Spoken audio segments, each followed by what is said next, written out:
बिस्मिल्लाहिर्रहमानिर्रहीम। अस्सलाम वालेकुम स्टूडेंट, आज हम क्लास 11th फिजिक्स की न्यू बुक का चैप्टर नंबर 1 का लेक्चर नंबर 7 रिकॉर्ड करेंगे, जिसके अंदर हम मल्टीपल चॉइस क्वेश्चंस को देखेंगे। इंशाल्लाह अगली वीडियो के अंदर हम बेसिकली शॉर्ट क्वेश्चंस को भी कवर अप कर लेंगे जितने भी आपके चैप्टर के अंदर गिवन है। बेटा, आपके पास जो मल्टीपल चॉइस क्वेश्चंस हैं इनको कॉन्सेप्चुअली समझना बहुत ज़्यादा ज़रूरी होता है। मोस्टली बच्चे इनको सिर्फ रट्टा लगा लेते हैं, लेकिन रट्टा लगा लेने से या आपको तैयार नहीं हो जाते। अगर आपने देखा हो कि आपके पास एमडी कैट, ई कैट, ठीक है, और इस तरह के कुछ बड़े एग्जाम जो हैं, ठीक है, जो आप यूनिवर्सिटीज में जाने के लिए देते हैं, वो एमसीक्यूज बेस्ड होते हैं, जिनमें आपसे कुछ एमसीक्यूज पूछे जाते हैं। और अगर आपके एमसीक्यूज को लेकर अंडरस्टैंडिंग नहीं होती, ठीक है, आपके कॉन्सेप्ट्स क्लियर नहीं होते, तो आप ऑफ कोर्स उन एमसीक्यूज को गलत कर बैठते हैं। किसी भी एमसीक्यूज को सॉल्व करने से पहले आपको उसका कॉन्सेप्ट आना चाहिए, उसको रट्टा लगाना जरूरी नहीं। मैं आपसे चाहूंगा कि आप जो है मेरी बातों को ध्यान से सुने। और ये सिर्फ मल्टीपल चॉइस क्वेश्चंस के ऊपर वीडियो इसलिए बन रही है क्योंकि इस चैप्टर के जो मल्टीपल चॉइस क्वेश्चंस हैं वो थोड़े से लेंथी भी हैं और कॉन्सेप्चुअल भी हैं, ठीक है, तो आपको समझने होंगे क्योंकि आपके प्रीवियस क्लासेस से रेलिवेंट है। ओके स्टूडेंट्स, तो स्टार्ट करते हैं। एमसीक्यूज नंबर 1 है, the purpose of study and discoveries of physics, discoveries in physics is. आपके पास जो फिजिक्स को स्टडी करने का पर्पस जो है वो बेसिकली क्या है, या उसके अंदर जो डिस्कवरीज कर रहे हैं उनका पर्पस क्या है। नंबर 1 है the probing of Interstellar space, ठीक है, आउटर स्पेस को समझना, ठीक है। बेसिकली जो आपके पास दुनिया से बाहर निकलते हैं, आप अर्थ से बाहर निकलते हैं, तो अपने सोलर सिस्टम से बाहर निकलने पे आप बेसिकली इंटरस्टेलर स्पेस में चले जाते हैं, ठीक है, उस चीज को समझना। द बेटरमेंट ऑफ मैनकाइंड, ठीक है, इंसानियत के भले के लिए, ठीक है। The development of destructive technology in warfare, ठीक है, कि बेसिकली हम क्या करना चाहते हैं कि जंगों के अंदर ऐसे हथियार बनाना चाहते हैं, ऐसी टेक्नोलॉजी बनाना चाहते हैं जो तबाहकुन हो, ठीक है। या फिर development in aesthetics of our the world, ठीक है, दुनिया के अंदर क्रिएटिविटी, ब्यूटी और इन चीजों को हम क्या करना चाहते हैं, प्रमोट करना चाहते हैं, ठीक है। Of course you better know कि हम इन तीनों ऑप्शन में से कोई भी नहीं चाहते हैं, हम सिर्फ इतना चाहते हैं कि जो फिजिक्स है वो हमारे लिए इंसानियत के फायदे के लिए इस्तेमाल हो, ठीक है। The second option is the length of a steel pipe is in between 0.7 meter to 0.8 meter. Identify from the following appropriate instrument to be used for an accuracy of 0.001 meter. आपके पास एक स्टील का pipe है जिसकी जो length है वो 0.7 metre से लेकर 0.8 मीटर तक है। आइडेंटिफाई करें कि हमारे पास कौन सा अप्रोप्रिएट इंस्ट्रूमेंट है, ठीक है, जो हम यूज कर सकते हैं जिसकी एक्यूरेसी क्या हो, 0.001 मीटर हो, ठीक है, इसको लेंथ को मेजर करने के लिए। तो एक एक करके बात करते हैं। अगर बात की जाए माइक्रोमीटर स्क्रू गेज की, तो of course it's not a good instrument, ठीक है, ये हमारे पास एक बेटर इंस्ट्रूमेंट नहीं काउंट किया जा सकता। उसकी रीजन क्या है? उसकी रीजन ये है कि इसकी रेंज जो है वो बहुत शॉर्ट होती है, ठीक है, ये 0.7 मीटर और 0.8 मीटर तक की रेंज को मेजर ही नहीं कर सकता, तो ये तो हमारा करेक्ट ऑप्शन नहीं हो सकता। मीटर रूल ऑफ कोर्स आपने देख लिया कि मैंने इसे मार्क किया हुआ, तो ये करेक्ट ऑप्शन है। और ये क्यों ऑप्शन करेक्ट है? क्योंकि बेसिकली ये हमें वो एक्यूरेसी प्रोवाइड करता है, ठीक है, जो आपके एमसीक्यूज के अंदर बताई गई है। 0.001 मीटर बेसिकली आपके पास क्या है, ये कुछ और नहीं बल्कि आपके पास 1 मिलीमीटर के बराबर होता है। और ये आपके पास क्या है, लीस्ट काउंट है किस चीज का, मीटर रूल का, ठीक है। अब सवाल ये आता है कि हमारे पास मेजरिंग टेप का भी तो लीस्ट काउंट 1 मिलीमीटर ही होता है, तो ये क्यों नहीं हमारे पास आंसर बन सकता? उसकी रीजन ये है कि हमारे पास देखें जो मीटर रूल होता है वो 1 मीटर तक लेंथ ही होता है, ठीक है, और 0.7 मीटर और 0.8 मीटर 1 मीटर की रेंज के अंदर आ जाते हैं। जब हम इजीली क्या कर सकते हैं, 0.7 मीटर और 0.8 मीटर तक की रीडिंग को मीटर रूल से मेजर कर सकते हैं, तो हम 10 मीटर वाले मेजरिंग टेप का इस्तेमाल क्यों करें, ठीक है। तो दैट्स वाई ये आपके पास ऑप्शन नहीं हो सकता। वर्नियर कैलिपर भी ऑप्शन नहीं हो सकता क्योंकि इसकी रेंज भी स्मॉल होती है, इसकी रेंज 15 सेंटीमीटर से लेके 30 सेंटीमीटर तक होती है, ठीक है। दैट्स वाई हम इसको भी यूज नहीं कर सकते। Metre rule is the correct answer. 1.3 है, the diameter of a steel ball is measured using a vernier calipers and its reading is shown in the figure. What is the diameter of the steel ball? आपने basically एक steel ball का diameter जो है वो major किया है एक vernier callipers का इस्तेमाल करते हुए, ठीक है, और उसकी रीडिंग उसने आप क्या की हुई यहाँ पर शो करवाई हुई है, ठीक है। यानी इसके आगे आपके पास वो वर्नियर कैलिपर्स बना होगा जिसके अंदर उसने स्टील बॉल को उसके जॉस के दरमियान में रखा होगा, ठीक है। आपसे पूछता है कि डायमीटर क्या होगा स्टील बॉल का, 4 आपको ऑप्शन दिए हैं, ठीक है, आपको सोल्यूशन निकाल के यहाँ से बताना होगा।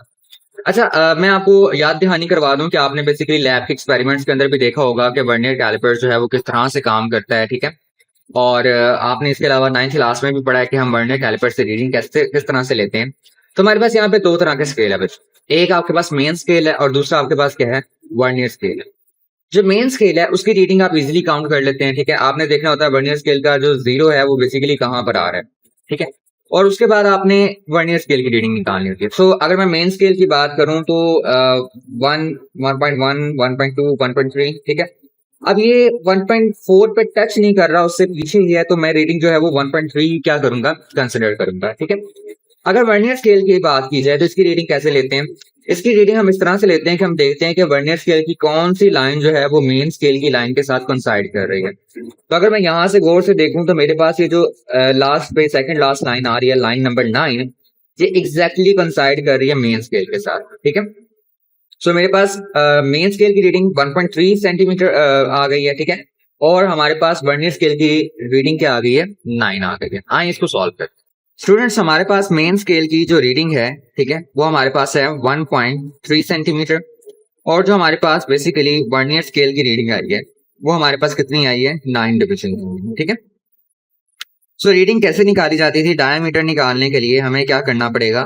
डायमीटर निकालने के लिए हमें मेन स्केल की रीडिंग के अंदर ऐड करनी होगी वर्नियर स्केल की रीडिंग, लेकिन उससे पहले वर्नियर स्केल की रीडिंग को आपको इंस्ट्रूमेंट के लीस्ट काउंट से क्या करवाना पड़ेगा, मल्टीप्लाई करवाना पड़ेगा। सो मेन स्केल की रीडिंग हमारी आई है 1.3 सेंटीमीटर प्लस वर्नियर स्केल की रीडिंग हमारे पास क्या है, 9 मल्टीप्लाई बाय लीस्ट काउंट आपके पास कितने हैं स्टूडेंट्स? आपके पास 0.01 सेंटीमीटर क्या होता है, लीस्ट काउंट होता है किस चीज का, वर्नियर कैलिपर्स का। तो इनको मल्टीप्लाई करवाएंगे, ठीक है, you will get an answer of 1.39 centimetre. So option number B is the correct option. Okay student, हमारे पास 1.4 MCQs है। The figure shows the reading on a micrometer screw gauge used to measure diameter of a thin rod. Basically आपको यहाँ पे figure के अंदर micrometer screw gauge की reading show करवाई गई है, जिसको हमने यूज किया है थिन रोड यानी एक पतली रोड की डायमीटर को फाइंड आउट करने के लिए। One complete turn of the thimble is 0.50 millimetre. आपके पास जो एक कंप्लीट टर्न है, ठीक है, यानी जब आपके पास ये सर्कुलर स्केल जो है वो एक कंप्लीट टर्न लेता है, ठीक है, तो आपके पास जो पिच आती है माइक्रोमीटर स्क्रू गेज की वो 0.50 मिलीमीटर होती है।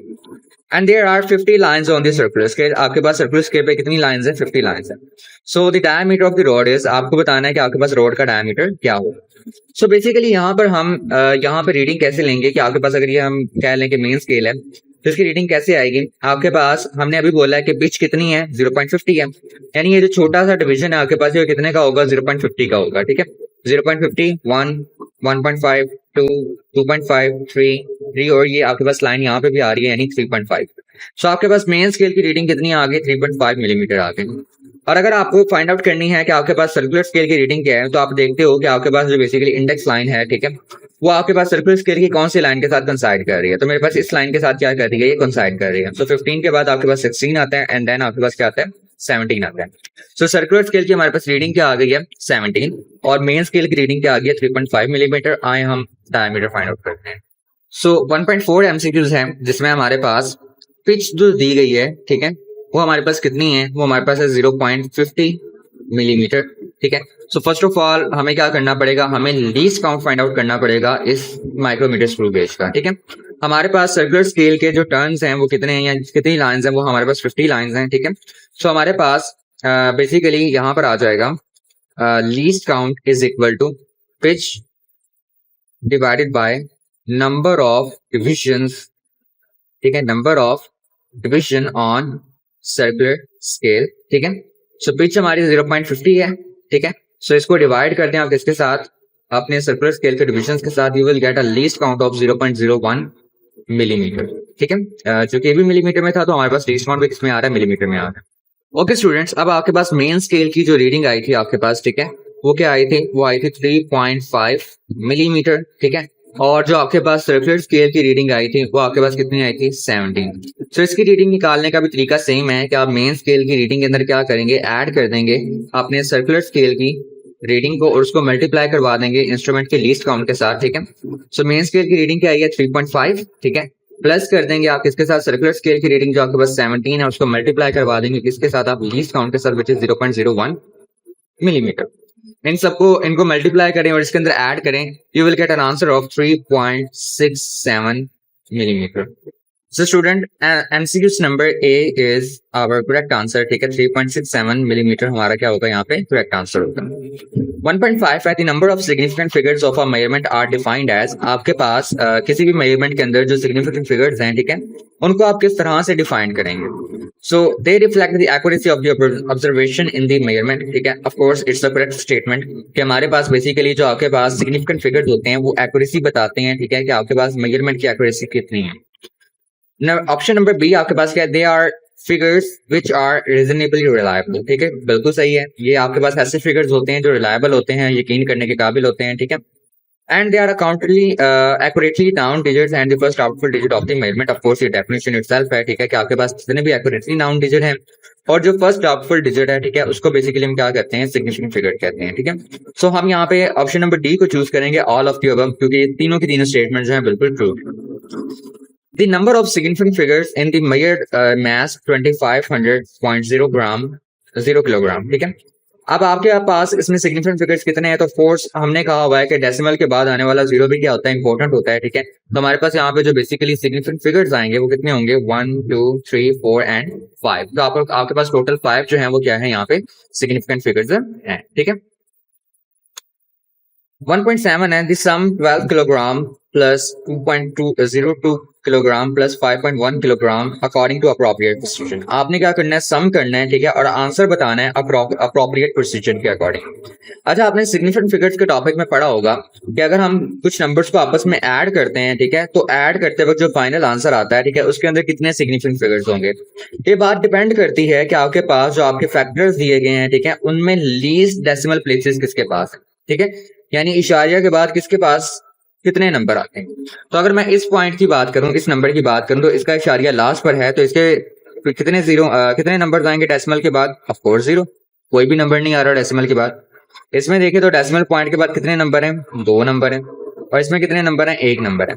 तो हमारा करेक्ट आंसर जो होगा उसमें डेसिमल पॉइंट के बाद जो बेसिकली नंबर्स होंगे वो क्या होंगे, 0. सो कैलकुलेटर की हेल्प से हम इसको सॉल्व कर लेते हैं, ठीक है.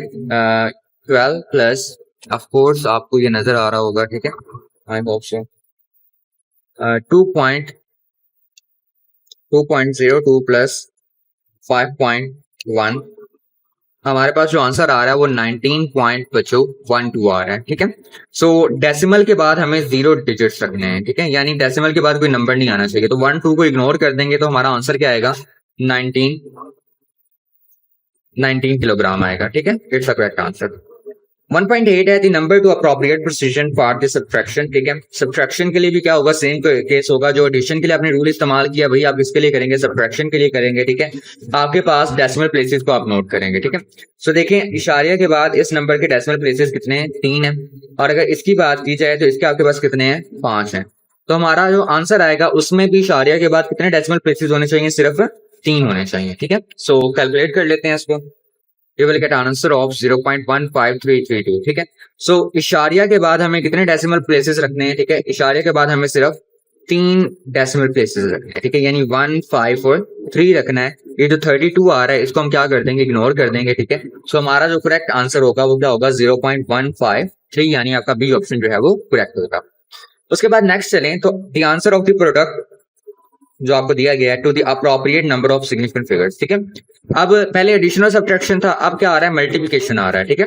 सो मल्टीप्लिकेशन के लिए आपने रूल क्या सीखा था कि आपने देखना होता है कि आपके पास अगर जो फैक्टर्स दिए गए हैं जिनको आप आपस में मल्टीप्लाई कर रहे हैं उसमें लीस्ट सिग्निफिकेंट फिगर्स कितने हैं, ठीक है. तो अगर मैं इसकी बात करूं तो इसमें आपके पास सिग्निफिकेंट फिगर्स कितने हैं, आपके पास टोटल 1 2 3 4 एंड 5, ठीक है. सो 5 सिग्निफिकेंट फिगर्स हैं इसके अंदर, ठीक है, और इसके अंदर कितने हैं, 1 एंड 2. सो हमारा जो आंसर आएगा मल्टीप्लाई करने के बाद उसके अंदर भी कितने होंगे बच्चों, सिर्फ 2. सो स्टूडेंट आपके सामने मैंने मल्टीप्लाई करवाया है, ठीक है. ये आपके पास आंसर जो आ रहा है वो 4.59568 आ रहा है, लेकिन चूंकि हमारे लीस्ट सिग्निफिकेंट फिगर्स जो हैं वो कितने, 2 हैं, तो हमारे आंसर में भी कितने होने चाहिए, 2 होने चाहिए, यानी 4 और 5. लेकिन चूंकि ये जो 9 है ये 5 से बड़ा है तो ये राउंड ऑफ हो जाएगा, ठीक है. आपके पास आंसर आएगा 4.6, ठीक है. सो जो करेक्ट आंसर है हमारा वो क्या है, टी है, विच इज 4.6, जिसमें सिर्फ 2 सिग्निफिकेंट फिगर्स हैं. नेक्स्ट एमसीक्यूज की बात करें, the answer to the mathematical division. अब आप डिवाइड कर रहे हैं, ठीक है. सो जो रूल मल्टीप्लिकेशन के लिए वही डिवीजन के लिए, ठीक है. दोनों नंबर्स को डिवाइड करें और appropriate number of significant figures के अंदर लिखें तो इनको डिवाइड कर देते हैं. सो स्टूडेंट अगर आप गौर से देखें तो आपके पास पहली वैल्यू के अंदर कितने सिग्निफिकेंट फिगर्स हैं, आपके पास 3 सिग्निफिकेंट फिगर्स हैं, ठीक है, और दूसरी के अंदर कितने आपके पास 2 है. सो हमें क्या चाहिए, हमें लीस्ट सिग्निफिकेंट फिगर्स रखने हैं अपने फाइनल आंसर के अंदर, ठीक है। तो हमारे पास यहाँ पर देखें 7 और 5 हमारे क्या होंगे, करेक्ट आंसर होंगे। बाकी जो 3 आ रहा है वी विल इग्नोर इट, ठीक है, क्योंकि हमें सिर्फ 2 सिग्निफिकेंट फिगर्स चाहिए, ठीक है। तो 7.5 will be the our correct answer. The answer to the following mathematical operation 24.4 meter multiplied by 100 meter divided by 5.0 meter to the appropriate number of significant figures is, ठीक है। आपके पास बेसिकली क्या है, 24.4 metre multiply करेंगे 100 metre के साथ, ठीक है, और डिवाइड करेंगे 5 मीटर के साथ, तो हमारे पास appropriate number of significant figures क्या होंगे। देखिए अगर आप गौर करें तो इसमें मल्टीप्लिकेशन भी हो रही है और डिवीजन भी हो रही है, ठीक है। सो हम इसको ओवरऑल ये काम सारा करेंगे, मल्टीप्लाई भी करेंगे और डिवाइड भी करेंगे, ठीक है, आपको आंसर मिलेगा, ठीक है। लेकिन आंसर फाइनल कैसा होना चाहिए, ठीक है, हमें ये भी चेक करना है। सो हमारे पास देखें तो 1 2 3 इसमें 3 सिग्निफिकेंट फिगर्स हैं, ठीक है। इसमें बात करें तो इसमें भी 3 है, इसमें कितने हैं तो सिर्फ 2 हैं। सो हमारे फाइनल आंसर के अंदर भी कितने सिग्निफिकेंट फिगर्स होने चाहिए, सिर्फ 2 ही होने चाहिए। सो मैंने जब इसे मल्टीप्लाई किया तो मेरे पास आंसर एग्जैक्टली 488 मीटर आ रहा है। लेकिन चूंकि हमें क्या करना है, सिर्फ आंसर के अंदर 2 सिग्निफिकेंट फिगर्स रखने हैं, तो हम इस 8 को इग्नोर कर देंगे। लेकिन यूं ही इग्नोर नहीं किया जा सकता, आपको इसे पहले लिखना पड़ेगा साइंटिफिक नोटेशन के अंदर, ठीक है। सो वो बेसिकली आप कैसे लिखेंगे, आप इशारिया जो डेसिमल पॉइंट यहाँ पर है, ठीक है, उसे मूव करके यहाँ पे लेके जाएंगे, ठीक है। सो 1 और 2 आपके पास 10 की पावर क्या आ जाएगा, 2 आ जाएगा, ठीक है। इस 8 को इग्नोर करना है तो मुझे राउंड ऑफ करवाना पड़ेगा क्योंकि ये 5 से बड़ा है, ठीक है। तो ये 8 जो है वो इंक्रीज करके आपके पास क्या आ जाएगा, 9 आ जाएगा। सो यू विल सी कि हमारे पास कितने सिग्निफिकेंट फिगर्स हैं, आपके पास यहाँ पे सिर्फ 2 हैं, 4.9 मल्टीप्लाई बाय 10 की power 2 metre. So our correct answer will be D, ठीक है स्टूडेंट्स। ओके, आपके पास नेक्स्ट जो है वो थोड़ा प्रैक्टिकल आ गया। The ratio of the dimension of force and energy, ठीक है। फोर्स और एनर्जी की बेसिकली आपने क्या बतानी कि इनकी डायमेंशंस की रेशियो क्या होगी, ठीक है। सो इसको मैं सॉल्व करके आपको दिखाता हूँ कि आपके पास इसकी रेशियो क्या आएगी। अच्छा स्टूडेंट, हमें कहा गया था कि आपके पास फोर्स और एनर्जी की डायमेंशंस की रेशियो बतानी है, ठीक है। सो मैं यहाँ पे इनके फॉर्मूले लिखने की बजाय इनके यूनिट्स लिखूंगा, ठीक है। आपको पता है फोर्स का यूनिट क्या होता है, न्यूटन, और एनर्जी का यूनिट क्या होता है, जॉल होता है, ठीक है। सो इनको आप डिटेल में पहले भी पढ़ चुके हो कि ये जो न्यूटन है ये आपके पास ऑफ कोर्स किलोग्राम मीटर पर सेकंड स्क्वायर के भी बराबर होता है, ठीक है। और जो आपके पास जॉल है, ठीक है, ये आपके पास इसके बराबर होता है, ये आपके पास किलोग्राम मीटर स्क्वायर पर सेकंड स्क्वायर के बराबर होता है, ठीक है। सो इनकी डायमेंशंस इजीली लिखी जा सकती हैं किस तरह से कि अगर आपको याद हो तो किलोग्राम किसका यूनिट है, मास का, और मास की डायमेंशन क्या आती है, कैपिटल एम।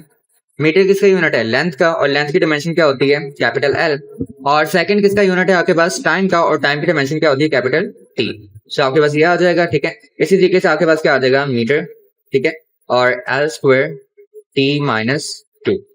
ऑफ कोर्स चूंकि डिवाइड हो रहे हैं, ऑफ कोर्स ऊपर जाके कट होने वाले हैं, ये इससे कट होगा, ये इससे कट होगा, क्या आएगा एल, ठीक है। ये नीचे प्लस का 2 ऊपर जाके क्या हो जाएगा, माइनस का 2। बेसिस सेम है तो पावर्स आपस में क्या हो जाएंगी, ऐड हो जाएंगी, ठीक है। एल 1 माइनस 2, तो आपके पास आंसर क्या आने वाला है, एल की पावर -1, ठीक है। सो फोर्स और एनर्जी की रेशियो आपके पास जो डिमेंशन निकाल के देगी वो आपके पास क्या होगी, एल की power -1। So option number D is will be our correct option. 1.13 है, identify which pair from the following does not have identical dimension, ठीक है। अरे स्टूडेंट ये बेसिकली ना एमसीक्यू जो है वो आपको सीधा सीधा मैं बता भी सकता हूँ कि सही है, लेकिन पेपर के पॉइंट ऑफ व्यू से मैं इसे ये भी कह सकता हूँ कि हो सकता है कि वो आपसे इनमें से किसी की डायमेंशन पूछ लें, वर्क या टॉर्क की पूछ ले, एंगुलर मोमेंटम या प्लांक कांस्टेंट की पूछ ले, ठीक है।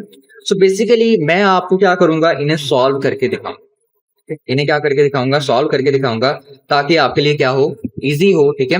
कुछ क्वांटिटीज आप पहले पढ़ चुके हैं, कुछ नहीं पढ़ी, लेकिन सिर्फ उनका फार्मूला लिखूंगा ताकि आपको बेसिकली बताया जा सके कि उनकी डायमेंशंस कैसे निकाली जा सकती हैं, ठीक है। सो ये मैं सारे के सारे सॉल्व करूंगा और आपको बताऊंगा कि हमारा जो आंसर नंबर सी है वो कैसे हमारे पास डिफरेंट डायमेंशंस रखते हैं, ठीक है। सो एक एक करके हम क्या करते हैं, एमसीक्यूज को सॉल्व करते हैं। सो 1.13 है, हमारे पास बात की जा रही है किसकी, एमसीक्यूज नंबर ऑप्शन नंबर 1 की, ठीक है, वर्क एंड टॉर्क। अच्छा स्टूडेंट्स, बात की जाए वर्क की, तो वर्क का बेसिकली जो आपके पास यूनिट होता है वो जॉल होता है, ठीक है।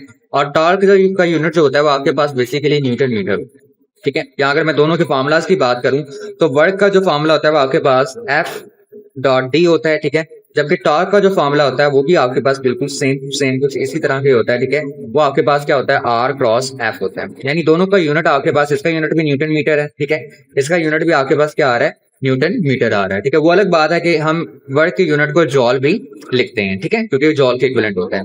सो बेसिकली दोनों की यूनिट क्या है, सेम है। तो ये आ जाएगा किलोग्राम मीटर पर सेकंड स्क्वायर, ठीक है, न्यूटन। और जबकि साथ में क्या आ जाएगा, मीटर, तो ये आ जाएगा किलोग्राम मीटर स्क्वायर पर सेकंड स्क्वायर, ठीक है। तो आपके पास वर्क और टॉर्क की डायमेंशंस क्या आ जाएंगे आपके पास, मैस एल स्क्वायर, क्योंकि मीटर का यूनिट आपके पास मीटर आपके पास लेंथ का यूनिट होता है, तो उसकी डायमेंशन आपके पास कैपिटल एल होती है, ठीक है। और सेकंड की क्या होती है आपके पास, टी -2, ठीक है। सो ये आपके पास वर्क और टॉर्क के केस के अंदर आ जाएगा, ठीक है, जो कि आपका ऑप्शन नंबर ए था। स्टूडेंट ऑप्शन नंबर बी की बात की जाए तो वो आपके पास क्या है, एंगुलर मोमेंटम है एंड प्लांक कांस्टेंट है, ठीक है।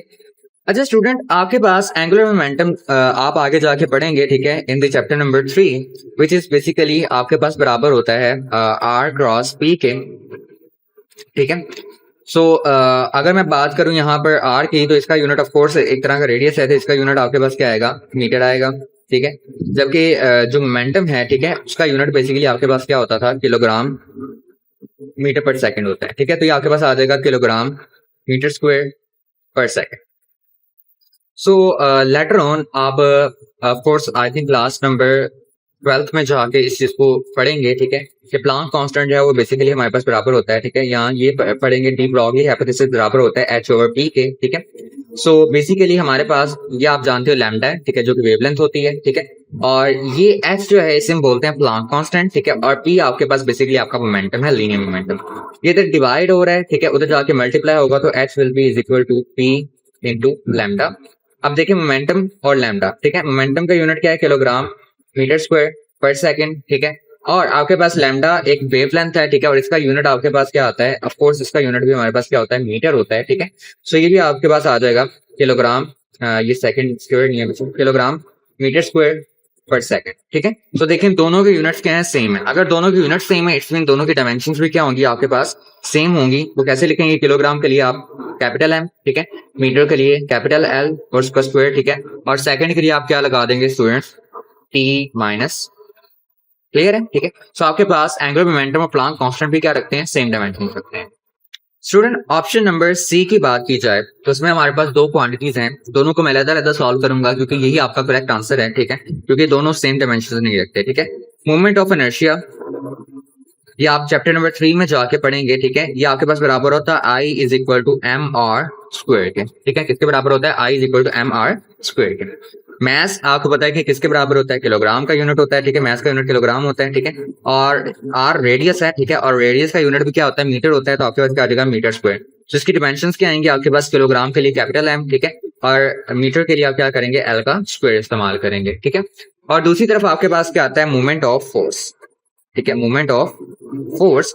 And you are already familiar with that कि मूवमेंट ऑफ फोर्स बेसिकली कुछ और नहीं, आपके पास क्या होता है, टॉर्क होता है। और टॉर्क हम ऊपर ही फाइंड आउट कर चुके हैं, तो मैं दोबारा इसकी डायमेंशंस नहीं निकालूंगा। टॉर्क की डायमेंशंस हमारे पास क्या आई थी, एम एल स्क्वायर टी की पावर -2, ठीक है। सो दोनों आप देख रहे हो कि दोनों की डायमेंशंस क्या है, सेम नहीं है। इट्स मीन आपका सी ऑप्शन जो है वो करेक्ट ऑप्शन है, इसमें डायमेंशंस के पेयर्स जो है वो क्या है, डिफरेंट है, ठीक है। डी ऑप्शन है उसको भी सॉल्व कर लेते हैं। वो आपके पास क्या है, इम्पल्स एंड मोमेंटम, ठीक है। सो ऑफ कोर्स आप जानते हैं कि मैं यूनिट्स को इक्विवेलेंट कर रहा हूं, ठीक है, एक दूसरे के बराबर लेकर आ रहा हूं ताकि आपको बता सकूं कि अगर यूनिट इक्वल है तो डायमेंशंस भी इक्वल है, ठीक है। इम्पल्स स्टूडेंट्स आपके पास बराबर होता है बेसिकली फोर्स इनटू टाइम के, ठीक है। ये आप जाके चैप्टर नंबर 2 के अंदर सीख लेंगे, ठीक है, कि आपके पास इम्पल्स जो है वो फोर्स मल्टीप्लाई बाय टाइम है, ठीक है। ये क्रॉस नहीं समझना, ठीक है, जस्ट मल्टीप्लाई का साइन है। मोमेंटम जो है वो आपके पास क्या है, मोमेंटम हमारे पास बेसिकली फोर्स एम वी होता है, ठीक है, मास इनटू वेलोसिटी, ठीक है। आपके पास अगर मैं बात करूं फोर्स की, तो इसका यूनिट क्या आएगा आपके पास, ये आएगा किलोग्राम मीटर पर सेकंड स्क्वायर, ठीक है। और जबकि आपके पास टाइम का क्या है, सेकंड है। इसकी बात की जाए तो ये क्या है, किलोग्राम, ठीक है, और वेलोसिटी क्या होता है, मीटर पर सेकंड। इसको मजीद सॉल्व किया जा सकता है, किलोग्राम मीटर, ऑफ कोर्स इसकी पावर +1 है, एज सेकंड की बेसिस सेम है तो पावर ऐड हो जाएंगी, -2 में से +1 करेंगे, यू विल गेट -1, ठीक है। तो अब आप देख पा रहे हो कि मोमेंटम और इम्पल्स के यूनिट्स क्या है, सेम है, तो ऑफ कोर्स इनकी डायमेंशंस भी क्या होंगी, सेम होंगी, ठीक है। सो किलोग्राम की डायमेंशंस क्या है आपके पास, कैपिटल एम, ठीक है, और मीटर की डायमेंशंस क्या है आपके पास, एल, और सेकंड की डायमेंशन क्या है आपके पास, T-1। होप से स्टूडेंट्स आपको समझ आ गई होगी कि डायमेंशंस किस तरह फाइंड आउट करते हैं, ठीक है। और अगर आपको इन डायमेंशन से रेलेवेंट एमसीक्यूज आ जाता है, ठीक है, तो आप उसको इजीली क्या कर सकते हो, सॉल्व करके लिख सकते हो। ओके स्टूडेंट, हमारे पास 1.14 है। The following figures are of the same vernier callipers. Figure 1 shows the reading when the jaws are closed, while the figure 2 shows the reading when a solid cylinder is placed between the jaws and the length of the cylinder, ठीक है। अच्छा, इसको समझें थोड़ा सा कि basically वो कहना क्या चाह रहा है। वो कह रहा है कि आपके पास ये जो फर्स्ट रीडिंग है, ठीक है, ये यहाँ पे लाइट पड़ रही है इस वजह से ये थोड़ा सा ब्लर नजर आ रहा है। ये जो फर्स्ट आपके पास फिगर है ये तब की है जब आपने वर्नियर कैलिपर्स के दोनों जॉज को आपस में बंद कर दिया, ठीक है। आपको पता है उसके दो जबड़े होते हैं, आपने दोनों जबड़ों को आपस में बंद कर दिया है, ठीक है, तो आपके पास ये वाली रीडिंग आ रही है। लेकिन अगर आप गौर करो तो जब हम जॉज को बंद करते हैं तो वर्नियर स्केल के जीरो को मेन स्केल के जीरो के बिल्कुल सामने आना चाहिए, लेकिन ये नहीं आ रहा। इसका मतलब कि आपके पास इस वर्नियर कैलिपर्स के अंदर जीरो एरर मौजूद है, और अगर जीरो एरर मौजूद है तो हमें क्या करनी पड़ेगी, जीरो करेक्शन करनी पड़ेगी। ये भी आप चीजें 9th क्लास में सीख चुके हो, लेकिन मैं आपको इसको रिवाइज करवा दूंगा। फिगर 2 के अंदर आपके पास तब की रीडिंग शो करवाई जा रही है जब आपने सॉलिड सिलेंडर को जॉज के दरमियान में रख दिया था, ठीक है। अब जब आप जॉज के दरमियान में रखेंगे और आपके बेसिकली इंस्ट्रूमेंट के अंदर जीरो एरर मौजूद था, तो आपको एक्चुअल रीडिंग से हमेशा ज्यादा रीडिंग शो होती है। यानी जो एक्चुअल रीडिंग है ना सिलेंडर की लेंथ की, ठीक है, आपको उससे ज्यादा रीडिंग शो होती है। तो बेसिकली हमारे पास सबसे पहले हमें जीरो एरर निकालना पड़ेगा, ठीक है, फिर हम यहाँ से क्या करेंगे, रीडिंग निकालेंगे। तो दोनों को एक एक करके क्या करते हैं, सॉल्व करते हैं। सबसे पहले जीरो एरर निकालते हैं। स्टूडेंट, जीरो एरर निकालने के लिए वही चीज आपको देखना होगा कि वर्नियर स्केल की कौन सी लाइन मेन स्केल की लाइन से कोइंसाइड कर रही है। तो अगर आप बोर्ड से देखें तो जो लाइन नंबर 4 है, ठीक है, ये वाली लाइन आपके पास, ठीक है, आपके पास ये क्या कर रही है, कोइंसाइड कर रही है किसके साथ, मेन स्केल के साथ, ठीक है। सो हमारे पास यहाँ पे जो वर्नियर स्केल की रीडिंग आ गई है वो क्या आ गई है, 4 आ गई है। तो जीरो एरर कैसे फाइंड आउट करेंगे। सो पॉजिटिव जीरो एरर आपके पास क्या आएगा, पॉजिटिव जीरो एरर हमारे पास आएगा 4, ठीक है, मल्टीप्लाई बाय लीस्ट काउंट, ठीक है। आप क्या करेंगे, वर्नियर स्केल की रीडिंग को मल्टीप्लाई करवाओगे किसके साथ, लीस्ट काउंट के साथ, ठीक है। So of course vernier callipers का लीस्ट काउंट क्या होता है, 0.01 सेंटीमीटर होता है, ठीक है। तो आपके पास आंसर आएगा 0.04 सेंटीमीटर। ये आपके पास क्या आ गई, हमारे पास पॉजिटिव जीरो एरर आ गया है, ठीक है, किसका, वर्नियर कैलिपर्स का, ठीक है। अब हम क्या करते हैं कि जब हमने सिलेंडर को जॉस के दरमियान में रख दिया था, ठीक है, तब की रीडिंग देखते हैं। तो स्टूडेंट इसको देखें, आपके पास यहाँ पर मेन स्केल पे जो रीडिंग आ रही है वो क्या आ रही है, 3, 3.1, 3.2 एंड 3.3। सो मेन स्केल की रीडिंग हमारी क्या आ गई है, 3.3 सेंटीमीटर आ गई है। वर्नियर स्केल की रीडिंग की बात की जाए तो आपके पास वर्नियर स्केल की रीडिंग जो है वो आप पहली लाइन को देखें, जीरो लाइन को ही वर्नियर स्केल की वो एक्जैक्टली कोइंसाइड कर रही है मेन स्केल की लाइन के साथ, ठीक है। यानी वर्नियर स्केल की रीडिंग कितनी है, 0 है। अगर आप बुक पे देखोगे तो आपको लगेगा सर दूसरी लाइन भी क्या कर रही है, कोइंसाइड कर रही है। बच्चों मैंने दूसरी लाइन से सॉल्व करके देखा था, ठीक है, सेकंड लाइन से जो आके आपके पास पहला डिवीजन होगा उससे सॉल्व करके देखा था, लेकिन हमारे पास आंसर जो है वो कोई भी मैच नहीं कर पा रहा, ठीक है। तो मेरे लिए जरूरी है कि अब हम पहली लाइन को ही कंसिडर करें कि वही लाइन जो है वो बेसिकली क्या कर रही है, मैच कर रही है, ठीक है। सो वर्नियर स्केल की रीडिंग क्या है, 0 है, जबकि मेन स्केल की रीडिंग क्या है आपके पास, 3.3। सो हमारे पास मेन स्केल की रीडिंग क्या आई है, वो आई है 3.3 सेंटीमीटर, जबकि वर्नियर स्केल की रीडिंग क्या आई है बच्चों, वो हमारे पास 0 आई है। सो रीडिंग्स निकालते हैं, ठीक है। आपके पास जो लेंथ आएगी, याद रखिएगा ये ऑब्जर्व्ड लेंथ है, एक्चुअल लेंथ नहीं है। आपके पास ऑब्जर्व्ड लेंथ के अंदर 0 एरर मौजूद है, ठीक है। सो मेन स्केल की रीडिंग आपके पास क्या है, 3.3 प्लस वर्नियर स्केल की रीडिंग 0 है, जिसको मल्टीप्लाई करवाएंगे इंस्ट्रूमेंट के लीस्ट काउंट के साथ। ये मल्टीप्लाई होकर क्या कर देगी, 0 कर देगी, ठीक है। तो हमारे पास आंसर आएगा 3.3 सेंटीमीटर, ठीक है। अब ये एक्चुअल रीडिंग नहीं है, ठीक है।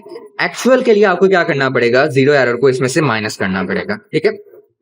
3.3 माइनस 0.04 सेंटीमीटर, ठीक है। अब माइनस करवाओगे students, you will get an answer of 3.26 centimetre. Clear है। सो आपके पास ये जो है वो आपका करेक्ट ऑप्शन होगा, और ये आपका ऑप्शन नंबर ए है, ठीक है। सो ऑप्शन नंबर ए आपका क्या है, करेक्ट ऑप्शन है। ओके स्टूडेंट, 1.15 है, the least count of an instrument determines, किसी भी इंस्ट्रूमेंट का जो लीस्ट काउंट है वो क्या डिटरमिन करता है।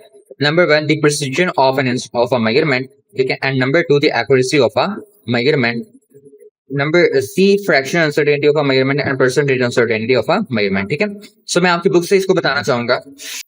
अगर आप प्रिसिजन और एक्यूरेसी वाले टॉपिक के अंदर आएंगे, you will see the precision of a measurement is determined by the instrument और device being used, the smaller the least count the more precise the measurement. ठीक है, तो ये बात हम सीख चुके हैं कि हमारे पास जो बेसिकली किसी भी इंस्ट्रूमेंट की प्रिसीजन जो है वो उसके इंस्ट्रूमेंट से पता की जा सकती है। ठीक है, कैसे कि जितना उसका छोटा लीस्ट काउंट होगा उतना ज्यादा वो प्रिसाइज होगा। इट्स मीन के जो प्रिसीजन है वो किस पे डिपेंड कर रही है, least count of the instrument के ऊपर।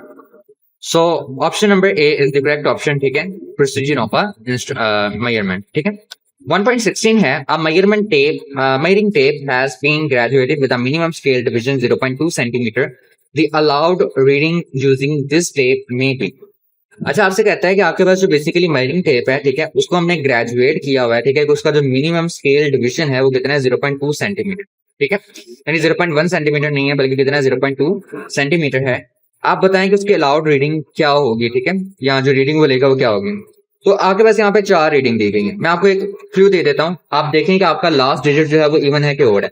अब चूंकि ये इवन नंबर है, ठीक है, तो आपके पास जो आंसर आना चाहिए, ठीक है, जो हमारी बेसिकली करेक्ट रीडिंग आनी चाहिए वो भी उसका लास्ट डिजिट भी क्या होना चाहिए, इवन होना चाहिए। ठीक है, अगर वो ओड है तो वो करेक्ट रीडिंग नहीं है। ठीक है, तो अगर आप देखें आपका ए, सी और डी, इसके लास्ट डिजिट ओड है।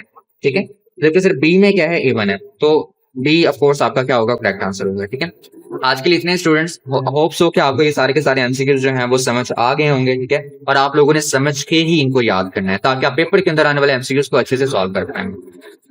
अगर आपको वीडियो अच्छी लगी है तो चैनल को सब्सक्राइब करें, वीडियो को लाइक करें, अपने क्लास 11th के फ्रेंड्स के साथ जरूर शेयर करें। इंशाल्लाह नेक्स्ट वीडियो के अंदर हम आपके शॉर्ट क्वेश्चंस को कवर अप करेंगे, जिनमें कंस्ट्रक्टेड रिस्पॉन्स शॉर्ट क्वेश्चंस को और शॉर्ट आंसर क्वेश्चंस को भी क्या करेंगे, कवर अप करें। अल्लाह हाफिज़ स्टूडेंट्स।